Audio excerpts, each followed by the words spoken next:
with all of you. Brian said I'm the clean-up hitter. I think I'm the clean-up what's left hitter, which is not a whole lot. I think everybody's at every point that needs to be made here. But let me start by saying that it is a real pleasure to be here with you today to thank you for what you are going to do. When I look back at my race, which Tim just talked about, remember, we started off 9 months before the election with no dollars and no campaign staff. And even by the end, we were outspent 2-1 by a very well-financed opponent who had just gotten the highest number of votes for president in the Conservative Political Action Committee convention in Washington, D.C. And the difference was that we had more volunteers. They outspent us 2-1, we out-volunteered them 2-1. Exactly what you all are going to do today out here in an off election, which is to go and talk to people and explain the differences in the positions between the two parties and in the candidates that you're supporting, makes all the difference in the world, and particularly an election like this year's, which again is an off election. People are only now, a lot of them, turning around and trying to figure out which way they're going to vote and what their positions are. So it's so important what you're doing today. Let me, if I may, just respond to a couple things that were said while I was waiting to speak. First of all, when Brian was talking about going all over this state and how important the Senate races are, which was repeated again and again. We've been doing that, given the constraints of the Senate. I've been able to go down to the far southwest, help out Phil Puckett. I was up in Roanoke helping John Edwards, the Virginia John Edwards. I've been all through Northern Virginia, was down in Norfolk last week.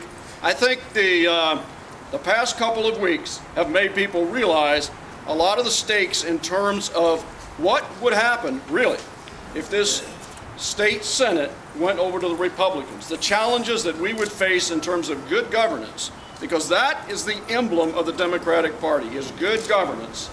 And the type of thing that has been happening, particularly since the 10 elections, but beginning with the 9 elections, in terms of distorting what the issues are in this country. Now, Tim made a fairly long statement about this caricature that was put out before Halloween about the President of the United States.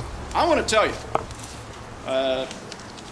that's one of the most disgusting things that I have seen in the time that I have been in politics. Yeah. You may agree with the President, you may disagree with the President, but this is the President of the United States.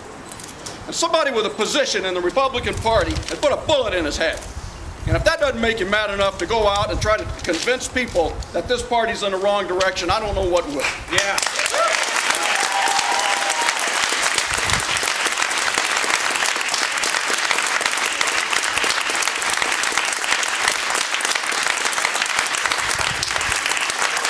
Ontario knows as well as anybody how hot the debate got during the health care reform issues, how the phones lit up, how irresponsible words were put to poor staff people sitting on the phones.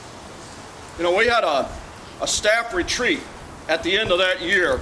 We had all our staff together. The first thing I did was I said, anybody who's had to work on the phones for the last year, stand up and take a bow. And our entire staff applauded these people for the abuse that they had to take from people who were from the extreme elements of our political culture, who think it's fair to call up a congressional office or confront a member of Congress or do this kind of thing in the name of solving problems in the country.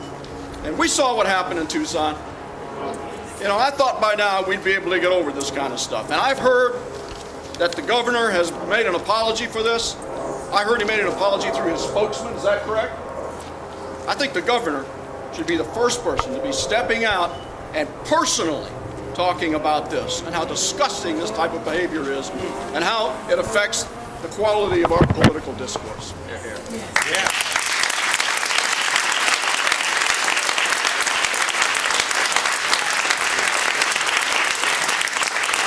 We have good things to offer from our party perspective. We have a record of good governance. That's what we're selling, and then we're selling them through our people. And actually, when Brian pointed out Dave Poisson, there's a classic example of in places like Loudoun County and some places in Fairfax County, what you're doing right now, the strong effort that you're making just to pull a few hundred votes one way or the other can make a difference in the quality of representation that we have in Richmond. When I look at Dave Poisson, Margie Vanderhyde, two incredibly bright people, brought enormous value to debates in Richmond. Between the two of them, there's probably 500 votes. Made the difference.